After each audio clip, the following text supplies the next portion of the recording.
Hey guys, it's Nikki on the go, so I'm super excited. I'm here with Miss Sandra Smith with Brittnays Backpack. How are you doing today? Good. Well, thank you for sitting down and talking with me. I want to learn more about Brittnays Backpack. How did you guys get started?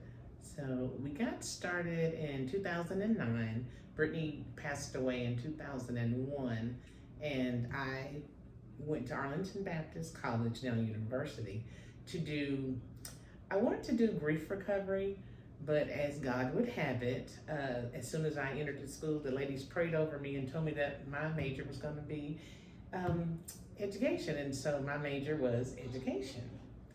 And I started the ministry to just alleviate a lot of the grief I was going through. And the grief was seeing backpacks, which Brittany was very into, and also the school supplies, because her thing was always, please take me to school to make a roll, and then I'll go to the doctor, but not until. So that was an agreement we had, unless it was really, really bad. So she had a love for people, had a love for doing ministry, and that's why Brittany's Backpack Ministry was a fitting name for the ministry. I actually started it, I was a student at Arlington Baptist, and we were in chapel one day, and I love to tell this story, and Dr. Moody was talking about what will your legacy be? And I had been kind of going back and forth with my emotions, being around so many kids, thinking about Brittany. And so God laid it on my heart that day in the chapel to name it Brittany's Backpack Ministry. And I was like, I don't have a job. And God's like, don't bargain with me. And so I knew it was to be. As soon as I walked out of chapel that day, God had given me the name and some students. And the main student was Josh, who just recently passed away. He came up to me and said, Sister Smith, we need some backpacks to minister to our neighbors. And I said, okay. He said, can you buy them? Of course I said yes. Didn't know where the money was going to come from, but God worked that out as well. And so I bought the backpacks, gave them to Josh and his wife, Christina, and they evangelized to their neighbors. And so it was a good tool. So then after that, people started asking me for backpacks. And mind you, I was student teaching and didn't have a job.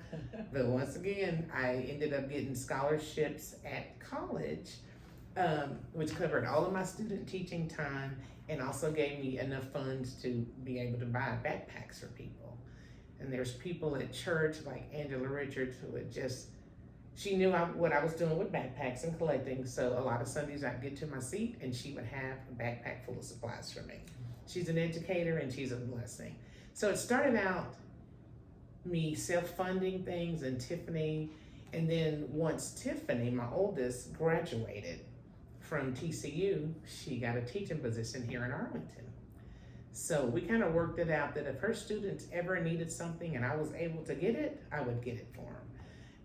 It's been just a wonderful 15, 16 years of doing that. And then she had a care closet one year at her school, and I was happy to contribute to that.